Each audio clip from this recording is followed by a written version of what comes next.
এটা আমাদের প্রত্যেকের দায়িত্ব। কিন্তু এই ক্ষেত্রে কোরআনুল কারীমের একটা মৌলিক মূলনীতি হলো নিজেকে ভুলে না যাওয়া। ওই যেটার থেকে আমি ইসলাহি মজলিস বলতে চাইছিলাম, একটা মৌলিক লক্ষণীয় বিষয় হলো নিজেকে ভুলে না যাওয়া। নিজেকে ভুলে না যাওয়া। আমার ঈমান, আমার আমল, আমার আখলাক, আমার আখেরাত, আমার নিজের কবর, আমার হাসর, আমার মিজান, আমার ফুলসেরাত, এগুলোকে ভুলে না যাওয়া। এই পরিমাণ মানুষের জন্য করলাম যে নিজের কথা ভুলে গেলাম, নিজের জন্য সময় পাইলাম না। এটা কোনোভাবেই কোনো যুক্তিতেই উচিত না। এই কথাটা বলছি। ইসলাহে নফস, আত্মশুদ্ধি, আত্মসংশোধন, নিজের ফিকির, নিজের সংশোধনের ফিকির, এটাও আমাদের অন্যতম প্রধানতম দায়িত্ব। দায়িত্ব। অনেক মানুষ, আমার জীবনে এরকম আমি অনেক লোক দেখছি, ভদ্রলোক মানে উনি মেল মিটিং করতে করতে জোহর, আসর, মাগরিব এক ওয়াক্ত নামাজ পড়েন। আমার একদিন একজনে বলতেছে, হুজুর নামাজ পড়া যেটা যেমন ভালো কাজ, মানুষের মধ্যে মীমাংসা করে দেওয়া এটাও তো ভালো কাজ, তাহলে আপনারা একটা ভালো কাজ করতেছেন, আমরা একটা ভালো কাজ করতেছি। বাহ বাহ বাহ! আলাপ দেখছেন নি? আলাপের সাইজ কি! আলাপ উনি একটা ভালো কাজ চয়েস করে নিছে, আমার একটা দিছে দায়িত্ব। আমারে ভালো কাজ দিছে নামাজ পড়তাম, আর উনি নিজের ভালো কাজ একটা বাছাই করে নিছে। আল্লাহ তাআলা বুঝি এটা বলছে যে ইসলাম মানে কি, যে যতগুলো ভালো কাজ আছে এগুলা তোমরা একটা একটা করে ভাগ করে করে নাও। কিছু নামাজ পড়ো, কিছু রোজা রাখো, কিছু হজ করো, কিছু যাকাত দাও, এরকম বিষয়টা। তাইলে তাইলে আল্লাহ তাআলা কুরআনুল কারীমের মধ্যে বলছেন, উদখুলু ফিস-সিলমি কাফা, পরিপূর্ণ ইসলামের মধ্যে প্রবেশ করো। ওয়ালা তামুতুন্না ইল্লা ওয়া আনতুম মুসলিমুন, মুসলমান পূর্ণ না হয়ে মৃত্যুবরণ করো না, মানে কবরে আইসো না। তো আল্লাহ তাআলা আমাদেরকে নিষেধ করছেন পূর্ণ মুসলমান না হয়ে কবরে না যাই। কবরে যাইতে নিষেধ করেছেন, অর্থাৎ কবরে যাওয়া তো আপনি থামাইতে পারতেন না, মৃত্যু তো আপনি ঠেকাইতে পারতেন না। অতএব বেঁচে থাকতে থাকতেই, হায়াত থাকতে থাকতেই নিজের ঈমান, নিজের আমল, নিজের আখিরাত ঠিক করে নেওয়া, এটা আল্লাহ তাআলার আদেশ। এটা আল্লাহ তাআলার আদেশ। এই জন্য আমি বুঝাইতে চাই এই কথা, একেবারে ১৬ লক্ষ আম্বিয়ায়ে কেরাম যারা উম্মতের ফিকির করছে, মানুষের ফিকির, কিন্তু উনারা প্রত্যেকেই নিজের ব্যাপারেও যত্নবান ছিলেন। নিজের ঈমান, নিজের আমল, নিজের আখিরাত, নিজের সিজদা, নিজে আল্লাহর সাথে সম্পর্ক, এটা তারা পুরাপুরি মজবুত রাখছেন। মজবুত রাখছেন নিজের বিষয়ে। সমস্ত নবীগণ, আউলিয়াগণ, সাহাবাগণ নিজেকে ভুলেন নাই, নিজেকে বাদ দেন নাই। এজন্য সংশোধনের প্রথম জিম্মাদারি নিজের সংশোধন।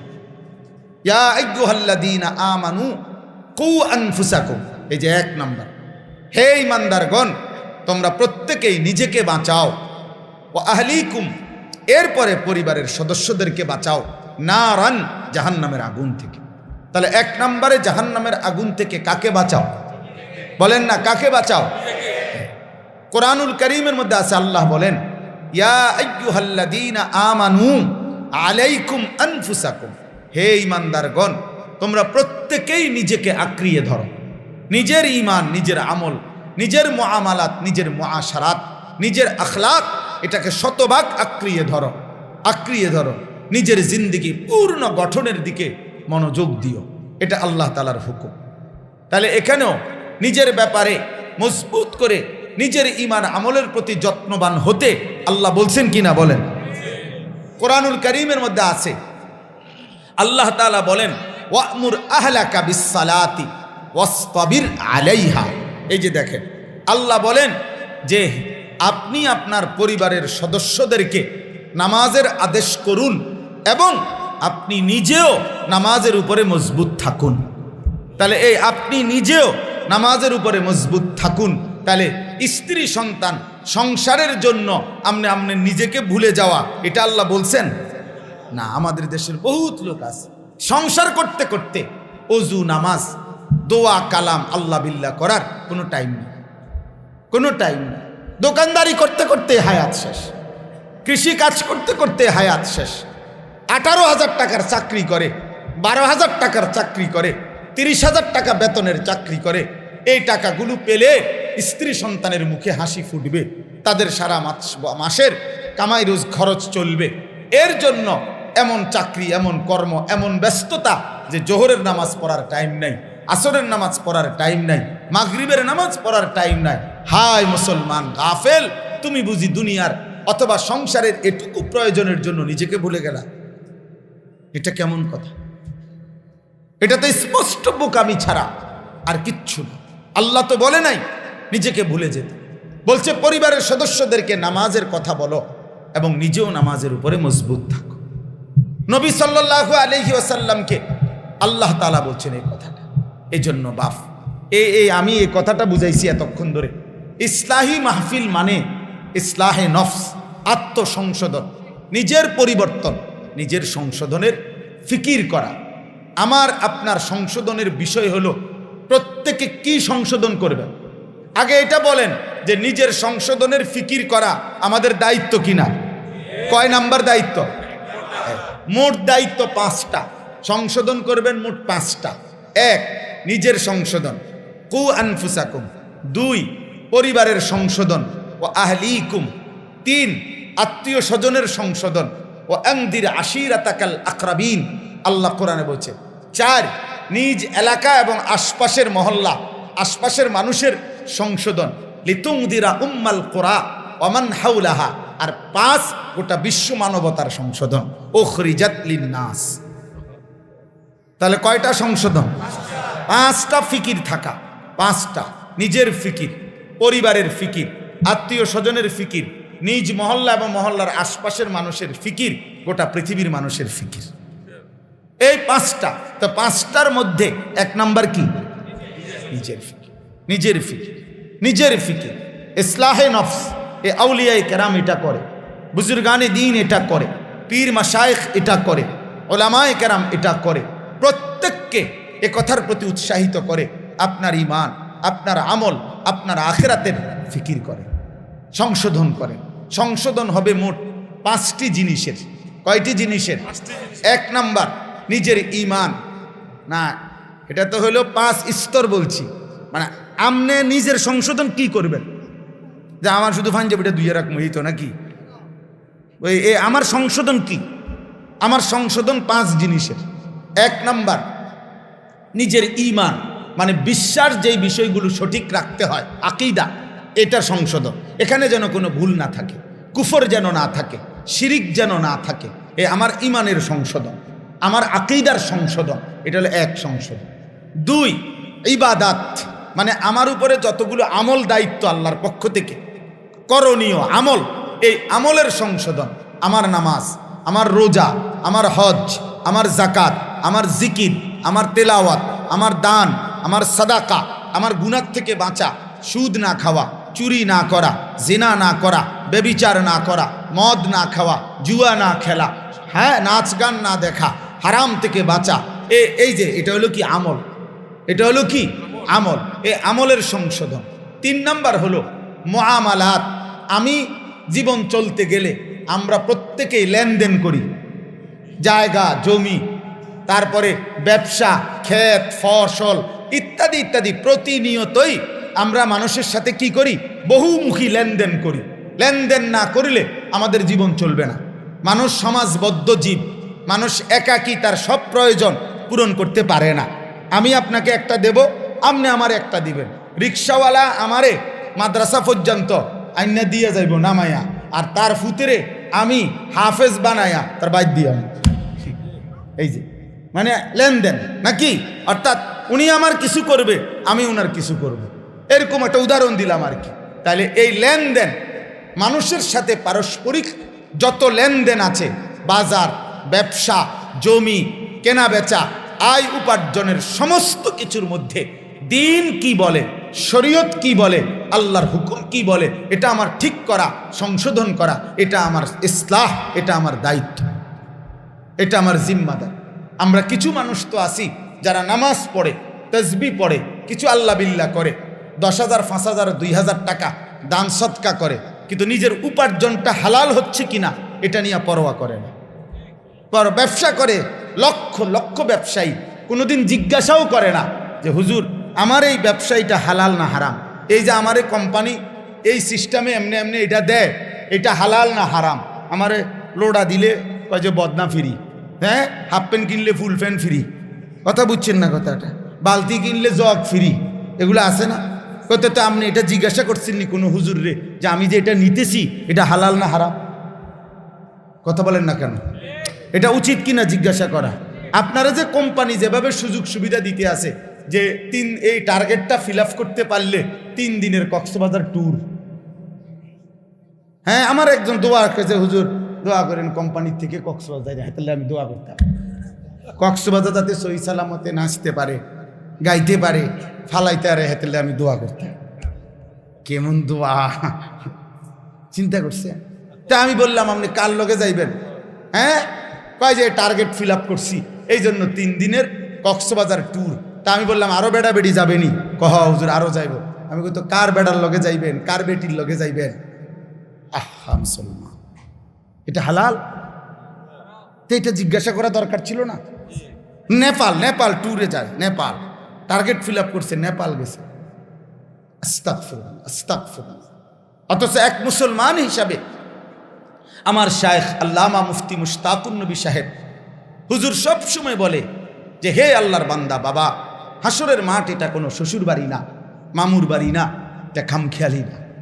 আপনি যেটা এত সহজ মনে করছেন বিষয়টা এত সহজ না, এত সহজ না। জান্নাত এত মামুলি কোনো জায়গা না যেটা আপনাকে এমনি দিয়ে দিই। হাউজে কাউসার এটা 15 টাকা বোতলের পানি না, আপনি এটা এমনি দিয়ে দিই। আপনি এটা তো তামাশা ভাইবেন না। হাসরের মাঠ ওই মাঠ, আখিরাত কিয়ামতের মাঠ ওই মাঠ। খোদার কসম কোরআনে আছে 1.25 লক্ষ আম্বিয়ায়ে কেরাম আদম থেকে নবী মুহাম্মদ সাল্লাল্লাহু আলাইহি ওয়াসাল্লাম পর্যন্ত সমস্ত নবী যেই মাঠের ভয়ে কাঁদছেন, চোখের পানি ফেলছেন, সেই মাঠের নাম হাসরের মাঠ। আপনি কি? আমি কি? আমি কে? আপনি কি? এজন্য আমাদের এই লেনদেন, আমি অনুরোধ করছি আপনারা আপনাদের লেনদেনের প্রত্যেকটা, যে বাজার করেন, ব্যবসা করেন, কৃষি কাজ করেন, জমি জমার বেচা কিনা করেন, চাকরি করেন, অনুরোধ রইল, একজনও যদি মানেন, অনুরোধ রইল আমার, আপনি আপনার এটার মধ্যে হালাল কোনটা, হারাম কিনা, কোনোটা আমার না জায়েজ কিনা, এটা একজন আলেমে দিন থেকে জিজ্ঞাসা করে নিন। এটা জিজ্ঞাসা করেন, এটা আপনার সংশোধন, এটা আপনার ইসলাহের অংশ, এটা আপনার জিন্দিগির অংশ, এটা অংশ। অসংখ্য মানুষ আমাদের হয়তো অজান্তে বেচারা হারামের মধ্যে লিপ্ত, একটু ভুলের কারণে, হয়তো একটু জিজ্ঞাসা করে নিলে, জেনে নিলে, শুনে নিলে হয়তো সহজ করে সমাধান করতে পারত, কিন্তু না জানার কারণে কি করতে পারে নাই, সমাধান করতে পারে। আমার শায়েখ আল্লামা মুফতি মুশতাকুন নবী সাহেব সব সময় হুজুরে বলে মানুষের জাহান্নামে যাওয়ার 3 কারণ। কয় কারণ? 3 কারণ। 1 নাম্বার জাহালত, মানে মূর্খতা, দিন সম্পর্কে না জানা, এই কারণে জাহান্নামে যাও। 2 নাম্বার গাফলত, মানে জানে কিন্তু করে না, রে খামখেয়ালি, নামাজ পড়তি না, ফরম আইস যাবি না, তুই আইনা যাইবা না, আইতাছি আসতে গেছে গা, কি ও পড়লে না, কেরুম জানি লাগতে আছে, কেরুম লাগতে আছে, কেরুম লাগে, কেরুম লাগে ক বেটা, মানে হাইতো কইতারা না, কেরুম লাগে, কেমন জানি লাগতেছে আর কি, ফাতরামি আর কি, ফাইজলামি আর কি, খামখেয়ালি। এই গাফলতের কারণে অসংখ্য মানুষ কি হবে? জাহান্নামে। 3 নাম্বার হলো দালালাত, পথ হারিয়ে ফেলা, পথ হারা, অর্থাৎ সঠিক গন্তব্য কোনটা, হক কোনটা, বাতিল কোনটা, হালাল কোনটা, হারাম কোনটা, এই পথটাই সে খুঁজে পায় না, পথে খুঁজে পায় না। এমন কোন ব্যক্তির খপ্পরে পড়ে গেছে যে তাকে শিরিকে অভ্যস্ত করে দিছে, যে তাকে বিদআতের মধ্যে ঢুকায় দিছে, যে তাকে নাসানাসি ফালাফালির মধ্যে ঢুকায় দিছে, তাহলে সে পথ হারা। এজন্য জাহান্নাম, এজন্য জাহান্নাম, এজন্য জাহান্নাম। তাইলে আপনাদের কাছে আমার অনুরোধ, আমি শেষ করতেছি কথা, এই 3 নাম্বার হলো মুআমালাত, আপনার সংশোধনের বিষয় হলো আপনার আমার জীবনের যত লেনদেন এগুলো কি করতে হবে? সংশোধন। 4 নাম্বার মুআশারাত, আচরণ, পারস্পরিক আচরণ, অর্থাৎ আমি একজন মানুষ, আর আমার সাথে এই পৃথিবীর যত মানুষের সম্পর্ক আছে প্রত্যেকের কার সাথে আমার আচরণ কি হবে সেটা ঠিক করা। যেমন উনি আমার মা, তো আমার মার সাথে আমার আচরণ কি, বাবার সাথে আমার আচরণ কি, স্ত্রীর সাথে আমার আচরণ কি, ছেলে মেয়ের সাথে আচরণ কি, নিকট আত্মীয়ের সাথে আমার আচরণ কি, দূরবর্তী আত্মীয়ের সাথে আমার আচরণ কি হবে, আমার প্রতিবেশীর সাথে আমার আচরণ কি হবে, রাস্তার পথিকের সাথে আমার আচরণ কি হবে, মুসাফিরের সাথে আমার আচরণ কি হবে, ক্ষণিকের সঙ্গী 5 টাকার অটো ভাড়া, আমরা দুইজন একলগে গেছি 5 টাকার ভাড়া, এরপরে নাইমা গেছি, এই 5 টাকার ভাড়ার যাত্রী সঙ্গী যিনি আমার পাশে বসছে উনি আমার ক্ষণিকের সঙ্গী। খোদার কসম, কোরআনে এই ক্ষণিকের সঙ্গীর জন্য বিধান আল্লাহ বলছে, এটা কোরআন। অর্থাৎ এই যে এনতে এনে আরি এন থেকে রাস্তার মাথা, কথা বুঝছেন না, 5 মিনিটের সঙ্গী, 2 মিনিটের সঙ্গী, এর সাথেও আপনার আচরণ কি হবে এই ব্যাপারেও কোরআনুল কারীমের মধ্যে স্পষ্ট বর্ণনা আছে। ইসলাম একদম ক্লিয়ার, পূর্ণাঙ্গ। তাহলে আমাদের মুআমালাত, পারস্পরিক আচরণ, এটা সংশোধন করা। মাকে প্রাধান্য দিতে গিয়ে স্ত্রীর উপরে জুলুম করলেন, স্ত্রীকে প্রাধান্য দিতে দিয়ে মাকে জুলুম করলেন, এটা সুন্দর আচরণ হলো? এটা জানা উচিত, এটা শেখা উচিত, এটা বোঝা উচিত। আমার মা বাবার হক কি, আমার স্ত্রীর হক কি, আমার ছেলে মেয়ের হক কি, আমার বন্ধু স্বজনের হক কি। তাহলে এইটা হলো মুআশারাত। আর 5 নাম্বার হলো আখলাক, আমার ব্যক্তি চরিত্র। প্রত্যেক মানুষের ভিতরে কিছু ব্যক্তি চরিত্র আছে, এর মধ্যে 2 ধরনের, কিছু উত্তম চরিত্র, কিছু মন্দ চরিত্র। মন্দ চরিত্রগুলো দূর করা, উত্তম চরিত্রগুলো নিজের মধ্যে আনা। অপরের প্রতি হিংসা উত্তম চরিত্র না মন্দ চরিত্র? তো এটা দূর করা। অপরের প্রতি কল্যাণকামিতা, পরোপকার, এটা কি উত্তম না আপনার খারাপ? মন্দ চরিত্র উত্তম, তো এটা আনা। লোভ, এটা একটা মন্দ চরিত্র। হিংসা, রাগ, প্রচণ্ড রাগ মানে বদমেজাজ যেটাকে বলে, তো এটা একটা মন্দ রূপ, মন্দ চরিত্র।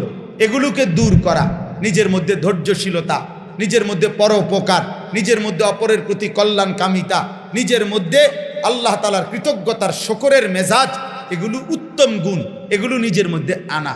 এই সবটা ঠিক করা, এটার নাম ইসলাম, এটার নাম নবীজির 23 বছরের মেহনত, এটার নাম কোরআন, এর বিনিময়ে জান্নাত। তাহলে এক মুসলমান হিসাবে শুধুমাত্র জান্নাতে যাওয়া আপনি এত মামুলি মনে করলে হবে না। এজন্য আমার শায়েখ আল্লামা মুফতি মুশতাকুন নবী সাহেব হুজুর বলে যে জান্নাত এত কঠিনও না যে মেহনত করেও পাওয়া যাবে না, আবার এত সহজেও না যে বিনা মেহনতে মিলে যাবে। বুঝেন না? আবার কই, জান্নাত এত কঠিন নয় যে চেষ্টা করলেও কি পাওয়া যাবে না, এত কঠিন না। আবার এত সহজও না যে বিনা চেষ্টায় আপনি জান্নাত পেয়ে যাবেন, এটাও না। অতএব ইসলাহি মাহফিলের কথা, আমি এতগুলো কথা বলার অর্থ হলো ইসলাহি মজলিস খুব জরুরি। মসজিদ ভিত্তিক যার সামর্থ্য হয় মসজিদ ভিত্তিক ইসলাহি মজলিস চালু করেন, মাদ্রাসা ভিত্তিক ইসলাহি মজলিস চালু করেন, মহল্লা ভিত্তিক বাড়ির উঠানে মা বোনদের জন্য পর্দার আড়ালে যতভাবে আল্লাহর কথা আল্লাহর বান্দার কানে পৌঁছানো যাবে, ধীরে ধীরে কেউ আজ পরিবর্তন হবে, কেউ 10 বছর পরে পরিবর্তন হবে, কেউ 5 বছর পরে পরিবর্তন হবে, কেউ এক কথায় বদলে যাবে, কেউ 1000 কথায় বদলে যাবে, কার কেউ না বদলাইলেও আমার আপনার নেকি হইতে থাকবে। এই জন্য আজকে এতটুকু কথা আপনাদের কাছে পেশ করলাম। যে সমস্ত যুবক ভাই আছো তোমাদের কাছে বাপ আমার আখিরি কথা হলো, দোস্ত আমার, বন্ধু আমার, প্রত্যেকের কাছে ভাইয়া, আগামীর পৃথিবী, আগামীর সময়টা আজকের চাইতে আগামীর সময়ে আমাদের দুর্যোগ মুসিবত বড় পেরেশানি আসবে। সেটা হলো ইমান বাঁচানোর পেরেশানি। আগামীর সময়টা দাজ্জালের সময়, আগামীর সময়টা মাহাদির সময়। কেউ দাজ্জালের হাতে ইমান হারা হয়ে যাবে, কেউ মাহাদির পক্ষে ইমান রক্ষা করবে। এজন্য যদি মজবুত ইমান না থাকে, আল্লাহ পাকের সেজদা কপালে না থাকে, রবের সাথে যদি সম্পর্ক না থাকে, তুমি আমি প্রথম ধাক্কাতেই হারায় যাবা বন্ধু। এই জন্য দোস্ত, যাদের চেহারার মধ্যে কোনো কপালে সেজদা নাই, যারা 1 ওয়াক্ত নামাজ পড়েন না, ছেলেরা তোমরা যারা নামাজ পড়ো না, রাত নাই দিন নাই, নারী ছবি, অশ্লীল দৃশ্য, অসভ্যতার বেহায়াপনায় আল্লাহর নাফরমানিতে জিন্দেগি শেষ করছো। প্রিয় বন্ধু আমার, দোস্ত আমার, এটা ইনসাফ না। যে মুহূর্তে মুসলমানের রক্তে, ফিলিস্তিনের মজলুমের রক্তে আল্লাহর জমিন ভেসে গেছে, গাজায় এই মুহূর্তে যদি গাজা ফিলিস্তিনে মাটিতে যদি তালাশ করে, তোর পানির চাইতে রক্তই বেশি মিলবে, রক্তই বেশি মিলবে। উহুদের যুদ্ধে নবীর চাচা আমির হামজাকে যেভাবে হত্যা করে টুকরা টুকরা করছে, আমরা সেটা শুনছি। আজকে 1450 বছর পরে আমরা দেখলাম গাজায় বোমার আঘাতে মুসলমানের লাশ উপরের দিকে উঠে ছিন্ন ভিন্ন হয়ে টুকরা টুকরা হয়ে গেছে। আজ আবার উহুদের দৃশ্য আমরা দেখলাম। 6 বছরের মাসুম মেয়ে এই কয়দিন আগেও সাক্ষাৎকার দিছে। মাসুম বাচ্চা মেয়ে বলতেছে, আমি খেলতেছিলাম, বোমার আঘাতে আমি বেহুশ হয়ে গেছি। হুঁশ ফিরে আসার পরে 6 বছরের বাচ্চা মেয়ে বলতেছে, আমি দেখি আমার ডান হাতটা আমার সাথে নাই, আমার হাতটা যেন কোথায় উড়ে গেছে, আমি আমার হাত খুঁজে পাচ্ছি। আমার সেদিন মনে পড়ছে যে হ্যাঁ, এই যে দেখেন এই ছোট বাচ্চা, সে পৃথিবীর কিছুই বোঝে না, এখানে এটা মাহফিল না ওয়াজ, তার এই ফিকির নেই, সে তার মতোই হাঁটতেছে, উঠতেছে, বসতেছে, কথা বলতে। তো এমন ফিলিস্তিনের মাসুম, এমন হাজারো লাখো বাচ্চা, তার কোনো মা নাই, তার কোনো বাবা নাই, তার হাত নাই, তার পাও নাই। আরে বাচ্চা তো মায়ের কাছে গিয়ে বলে, মা আমার জুতাটা পাচ্ছি না, মা আমার খেলনা পাচ্ছি না। এটা হইতে পারে, কিন্তু এক বাচ্চা মেয়ে বলতেছে আমার হাতটাই খুঁজে পাচ্ছি না। দোস্ত আমার, বন্ধু আমার, এমন মুসলমানের এমন করুণ পরিণতিতে মুসলমান যখন এভাবে রক্তে গড়াগড়ি খাচ্ছে, এই মুহূর্তেও যারা মোবাইলে নারী ছবি, অশ্লীল দৃশ্য আর চেহারা সুরতে, চুল, লেবাস, পোশাকে তোমরা এখনো যারা ইহুদি আর খ্রিস্টান বেঈমানের মতো সাজা চলা ফেরা উঠা বসায় আছো, খোদার কসম এটা ইনসাফ হইতে পারে না। তোর কলিজার ভিতরে কোনো মানবতা নাই, মনুষ্যত্ব নাই, এটা প্রমাণ করে না ফরমান। মনে রাখো, মুসলমানের এত চূড়ান্ত বিপদের মুহূর্তে তোমার চেহারা এমন মানায় না, তোমার মোবাইলের আসক্তি এতটা মানায় না। এটা ইনসাফ না, এটা ইনসাফ হইতে পারে না। উচিত আল্লাহকে সেজদা করা, উচিত আল্লাহর কাছে চোখের পানি ফেলা, উচিত মালিকের কাছে কাঁদা। কারণ আমাদের সমাধান আমেরিকা দিবে না, আমাদের সমাধান জাতিসংঘ থেকে কোনোদিনও হবে না। 1948 সালে ইসরায়েল, এই ইহুদি বেঈমানরা তাদের এই অবৈধ ইসরায়েল রাষ্ট্র দাবি করছে, সেদিন থেকে মুসলমানদের উপরে ফিলিস্তিনে নির্যাতন শুরু করেছে। আজকে 77 বছর, 2025 পর্যন্ত। এই 77 বছরে হাজারো লক্ষবার মিটিং ফিটিং, এই গোল টেবিল বৈঠক, আলোচনা পর্যালোচনা হয়েছে, কিন্তু 77 বছরে কোনো সমাধান হয় নাই। এজন্য তাদের দ্বারা সমাধান হবে না, সমাধান আমাদের শুধুই আল্লাহ। রক্তেই সমাধান, শাহাদাতেই সমাধান, এই খুনে সমাধান, এই রক্তের উপরে একদিন কালেমার পতাকা উড়বে ইনশাআল্লাহ। মনে রাখো বাপ, যদি কোনোদিন শোনো ফিলিস্তিনে আর একজন মুসলমানও বাইচা নাই, একজনও নাই, আল্লাহর কসম তবুও মনে রাখো, এরপরেও ইয়াকিন রাখো, বিজয় মুসলমানের হবে ইনশাআল্লাহ। কেমনে হবে সেটা আল্লাহ দেখাবে ইনশাআল্লাহ, দেখাবে। ইহুদি কোনোদিন এই পৃথিবীতে, এই ইহুদি জাতি, ইসরায়েলের এই কুত্তারা, ইহুদিরা কোনো দিন পৃথিবীর ইতিহাসে জিতে নাই। এটা ইতিহাস, আমরা জানি, এটা ইতিহাসের শিক্ষা এটা, যে ইহুদি জাতি কোনো দিন পৃথিবীতে জিতে নাই। এরা মদিনার মধ্যে 3টা গোত্র ছিল, বনু নজির, বনু কাইনুকা, বনু কুরাইজা, ওরা জিতে নাই। রাসূলুল্লাহ সাল্লাল্লাহু আলাইহি সাল্লাম যুদ্ধের মাধ্যমে তাদেরকে তাড়ায় দিছেন। গিয়া খায়বারে আশ্রয় নিছে, আরবের একটা জায়গা, ওইখানেও তারা টিকে নাই, সেখানেও নবীজি তাড়ায় দিছেন। হযরত ওমর পুরা আরব সীমানা থেকে তাদেরকে বের করে দিছেন। ইউরোপের কোনায় কোনায় এই বেঈমানরা সিফা সাফা গলির মধ্যে ছিল, সেখানেও খ্রিস্টানরা ওদেরকে বিতাড়িত করে দিছে। এরা ফুটবলের মতো, যেই ফুটবলে হাত লাগাইলে রেফারি হুইসেল দেয়, বরং ফুটবলের নিয়ম হইল শুধু লাতি, শুধু লাতি, শুধু লাতি, শুধু লাতি। এই ইহুদি, এই কুত্তাদের কপালেও শুধু লাত্তি ছাড়া আর কিচ্ছু নাই ইনশাআল্লাহ। এজন্য যুবক ভাই আমার, বন্ধু আমার, মনে রাখো, মুসলমান হারবে না, ফিলিস্তিন হারবে না ইনশাআল্লাহ। ফিলিস্তিন জিতবেই জিতবে, সারা পৃথিবীর মুসলমান জিতবে, কিন্তু তুমি কামে লাগো কিনা এটা দেখার বিষয়। তোমারে আল্লাহ নিবে কিনা কোনো কামে এটা দেখার বিষয়। বিজয় মুসলমানের হবে। হ্যাঁ হ্যাঁ, প্রয়োজন পরিমাণ মুজাহিদ এই জমিনে আছে, ছিল, থাকবে ইনশাআল্লাহ। কলিজার খুন দেওয়ার মতো যুবক এখনো লক্ষ লক্ষ আছে, কিন্তু চরিত্রহীন যুবক তুমি টিকবা না। নারীতে আসক্ত যুবক তুমি টিকবা না। মদে আসক্ত যুবক তুমি টিকবা না। নর্তকীতে আসক্ত যুবক তুমি টিকবা না। সেজদাবিহীন যুবক তুমি টিকবা না। মনে রাখো, এই জন্য আমি অনুরোধ করছি, বিজয় মুসলমানের হবে ইনশাআল্লাহ। সারা পৃথিবীব্যাপী বিজয় মুসলমানেরই হবে। এজন্য দয়া করে সমস্ত কিশোর যুবককে অনুরোধ করছি, প্রিয় ভাই আমার, আল্লাহকে রাজি করো, চোখের পানি ফেলো, আল্লাহর কাছে দোয়া করো, একটা সেজদা দাও, আর আল্লাহকে বলো, মাওলা আপনি বিজয় দেন। ইনশাআল্লাহ আল্লাহর আরশ কেঁপে উঠবে, আর আল্লাহ যথাসময়ে বিজয় দান করবেন ইনশাআল্লাহ।